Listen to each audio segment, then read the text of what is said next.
stomach level back level નવસીકભાઈ એક second આવે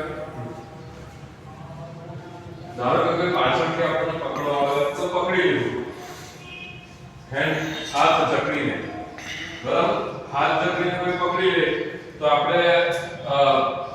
stomach level એટલો મારી શકીએ પણ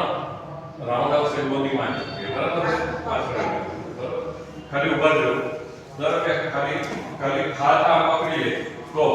બરાબર છે તો આપણે છે ને જોરમાં ઉપર ઝાટકો મારવાનો છે જરાક સાઈડ પર મૂકીને બેક એલ્બો કરવાનો આનો સપોર્ટ પકડે પછી જોરમાં બરાબર આ બધું એક સેકન્ડમાં મોમેન્ટ હોય છે હા હા ની વાગે હા મારો ને પેલા નજર લેવી છે મારો દેખો એલ્બો પર નજર રાખવાની